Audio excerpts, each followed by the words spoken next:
Halo guys, balik lagi dalam channel gua. Guys, untuk video gua hari ini, gua ingin menceritakan kisah dan kasus yang sangat mengerikan, di mana ada seorang wanita ditemukan tidak bernyawa dengan kondisi tanpa busana, dan 18 kali dilayangkan sajam, 3 kali diantaranya dilayangkan ke arah organ vital dari korban, lalu dimasukkan sebuah sendok makan. Bagaimana kejadian mengerikan ini bisa terjadi? Dan apa yang melatar belakangi semua ini? Yuk kita simak videonya.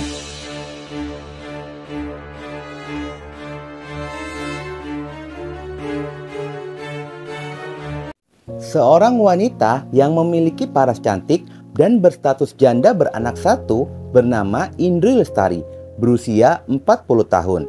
Wanita yang bekerja sebagai SPG popok bayi tinggal di perumahan Royal Wahidin, Blok E, Jalan Danau Batur, Kelurahan Sumber Mulyorejo, Binjai Timur, Sumatera Utara.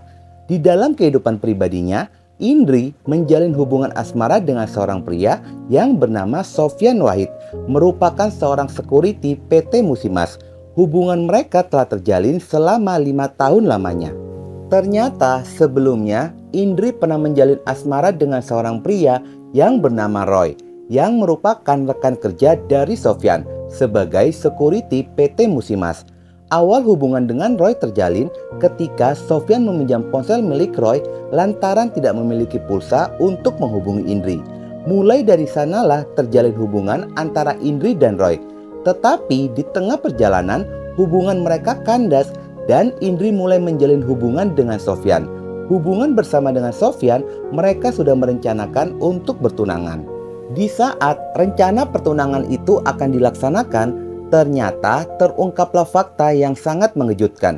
Diketahui jika selama ini Sofyan telah berbohong. Dia sudah memiliki seorang istri. Pada akhirnya, rencana pertunangan itu pun harus dibatalkan dan hubungan mereka kandas di tengah jalan. Tidak lama setelah putus dengan Sofyan, Indri pun kembali menjalin hubungan dengan Roy kembali. Sementara Sofyan sendiri tidak terima dengan keputusan Indri lantaran dirinya masih mencintai Indri. Dia pun sempat melontarkan ancaman kepada Indri dengan mengatakan, "Kalau kau sama orang lain, saya bunuh kau." Ancaman itu diceritakan Indri kepada Marcos sepupunya. Kejadian berawal pada hari Minggu tanggal 21 Oktober 2018 sekitar pada jam 9 pagi.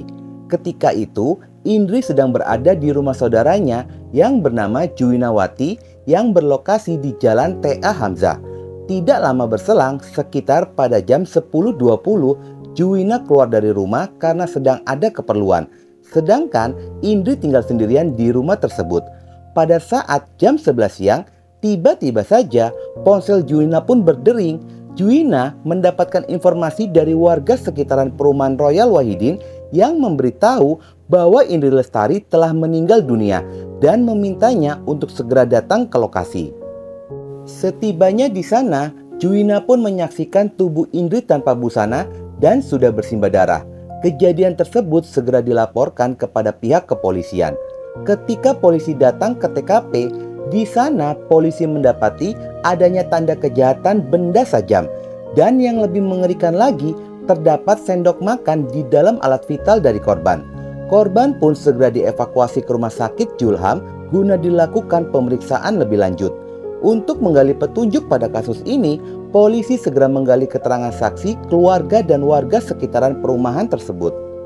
Dari keterangan saksi, ada yang melihat jika korban Indri bersama dengan seorang pria berboncengan motor, lalu masuk ke dalam rumah dan pintu dikunci. Tidak lama dari mereka masuk, terdengar suara teriakan yang sangat histeris, meminta pertolongan. Adanya teriakan itu pun, warga sempat datang, lalu mengetuk-ngetuk pintu rumah sambil berkata, "Ada apa di situ?" Dan terdengar suara balasan dari seorang pria yang mengatakan tidak ada apa-apa. Warga pun yang mendapatkan jawaban itu akhirnya meninggalkan rumah tersebut. Tidak lama berselang, keluarlah seorang pria yang sangat tergesa-gesa dan langsung mengendarai motor pergi dari rumah. Warga perumahan yang merasa curiga akhirnya kembali mendatangi rumah dan saat membuka pintu terlihatlah banyaknya noda darah serta ditemukan Indri sudah tidak bernyawa. pada saat polisi melakukan olah TKP, polisi tidak berhasil menemukan sajam yang digunakan untuk melakukan kejahatan. Sementara pihak keluarga pun tidak mengetahui apa yang sebenarnya terjadi. Di dalam kesaksian, jika selama ini korban mengaku sudah tidak berkomunikasi dengan Sofyan, mantan kekasihnya itu. Pada sisi lainnya, hasil pemeriksaan tim forensik kedokteran menemukan sejumlah kejahatan sajam, adanya 18 lubang di sekujur tubuh, antara lain pada leher terdapat 2 lubang, bagian dada terdapat 10 lubang, bagian perut ada 3 lubang, dan terakhir 3 lubang di bagian alat vital dari korban. Yang mengerikan lagi, ada sendok makan tertancap di dalamnya. Polisi pun mulai mendalami kasus ini dan mencari pelaku kejahatan tersebut. Ternyata sebagian rekan dan saudara dari korban mencurigai mantan kekasihnya. Kecurigaan itu pun menguat lantaran ada beberapa rekan dari korban yang melihat jika Indri berboncengan dengan motor berwarna hitam dengan seorang pria, dan pria itu pun menggunakan helm merek LTD. Dari perawakan pria tersebut mengenalinya sebagai Sofyan Wahid. Mereka pun bergerak mencari Sofyan. Usaha mereka berbuah hasil pada jam 20.00 malam harinya. Mereka berhasil menemukan dan menangkap Sofyan di rumahnya bersama dengan istrinya yang berada di Dusun 2, Desa Pemantang Ciremai, Kecamatan Tanjung Beringin. Ketika itu, Sofyan pun sempat melawan dan membantah semua tuduhan. Tetapi, dia pun tidak bisa berkutik pada saat ditanya adanya goresan di tangan sebelah kirinya. Akhirnya, dia mengakui perbuatannya. Tidak hanya itu saja, Sofyan menyerahkan helm LTD yang dipakainya pada saat kejadian itu, yang dimana helm itu milik Indri. Selain itu, Sofyan menyerahkan ponsel dan uang hasil penjualan sepeda motor milik korban Indri sebesar 2 juta rupiah. Dengan adanya bukti dan pengakuan itu, Sofyan dibawa ke kantor polisi guna dilakukan pemeriksaan lebih lanjut. Pada saat diinterogasi, Sofyan pun mengakui perbuatannya dan dia pun menyatakan motif dari kejahatannya dikarenakan merasa kesal dengan sifat korban cewek matre. Kejadian berawal pada hari Sabtu tanggal 20 Oktober 2018 pada jam 20.30 malam harinya. Ketika itu Sofyan sedang bekerja. Dia mendapatkan pesan singkat dari Indri yang isinya Indri sedang membutuhkan uang dan mengajaknya untuk bertemu. Dari percakapan itulah mereka mengatur rencana untuk bertemu. Dan terjadi pertemuan pada hari Minggu tanggal 21 Oktober 2018. Tetapi pada saat itu motor milik Sofyan sedang rusak yang membuat Indri menjemput pelaku Sofyan. Dan mereka berdua berboncengan menuju perumahan Royal Wahidin. Setibanya di sana, Indri turun dari motor lalu menyuruh Sofyan untuk pergi membeli air mineral. Setelah beberapa menit kemudian, Sofyan pun kembali lalu masuk ke dalam rumah. Ternyata hal itu sengaja dilakukan untuk menghindari kecurigaan dari tetangga jika Indri membawa masuk pria ke dalam rumah. Pada saat Sofyan sudah di dalam rumah, Sofyan pun bergegas menuju kamar. Ketika itu, Indri tanpa busana dan sedang mengenakan handuk. Indri pun langsung bertanya mana uangnya, dan Sofyan memberikan uang sebesar Rp400.000. Sontak saja pemberian itu membuat Indri marah karena uang itu kurang untuk menebus emas milik orang tuanya yang digadaikan Indri di Pegadaian. Amarah Indri pun yang sudah meledak lalu mengusir Sofyan dari rumah. Sementara Sofyan pun berusaha menenangkannya dan mengatakan akan membantunya kalau mendapatkan rejeki. Tetapi amarah Indri yang sudah memuncak sambil mencaci maki mengatakan, "Pergi sana, aku sudah tidak mau melihat tampang kau lagi," sambil berjalan ke arah dapur dan mengambil sajam dari laci dapur. Situasi tersebut membuat terjadi perebutan sajam di antara mereka, yang membuat tangan kiri dari Sofyan tergores sajam lantaran berebut sajam dari tangan Indri. Sofyan spontan langsung melayangkan sajam yang mengenai dada Indri. Indri yang terluka bergegas lari keluar dari kamar menuju ruangan tengah sambil berteriak meminta pertolongan. Karena panik, pada saat posisi Indri berdiri, Sofyan melayangkan sajam dan mengenai leher dari Indri. Indri pun langsung terjatuh. Meski sudah terjatuh, Indri masih terus berteriak. Sofyan yang sudah gelap mata langsung menutup mulut Indri dan melayangkan sajam ke arah alat vital korban sebanyak 3 kali.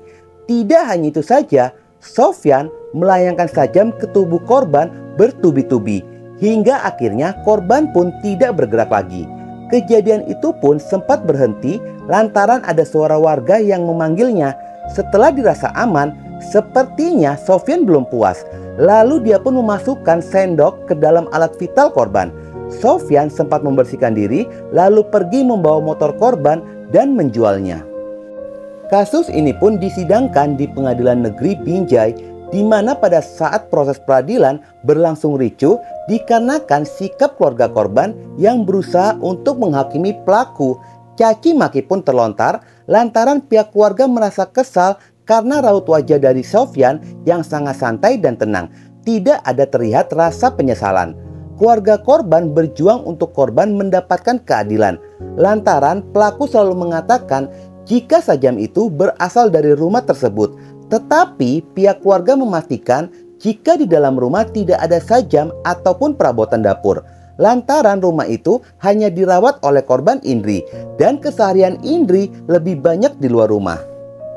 Pada sisi lainnya, ada kesaksian yang sangat mengejutkan dari Kepala Forensik Rumah Sakit Zulham Binjai, yaitu Dr. Agustinus Sembiring, di mana kesaksiannya dia mengatakan, selama saya bertugas, baru kali ini saya menemukan pembunuhan sesadis ini. Selain itu, sang ibu pun merasa kehilangan buah hatinya yang selama ini menjadi tulang punggung keluarga dengan menjadi SPG popok bayi. Korban pun meninggalkan seorang anak. Pada tanggal 19 Juni 2019, pelaku mendapatkan vonis dari hakim, vonis seumur hidup. Vonis hakim disambut bahagia oleh keluarga korban dengan melakukan sujud syukur dan mengatakan, "Alhamdulillah, doa kami didengar Allah. Terima kasih ya Allah, kami mohon vonis seumur hidup dikabulkan oleh Pak Hakim." Keluarga korban merasa senang sampai menyalami hakim dan jaksa karena puas dengan vonis kepada pelaku. Dan mereka pun sempat meminta maaf karena telah membuat gaduh selama persidangan.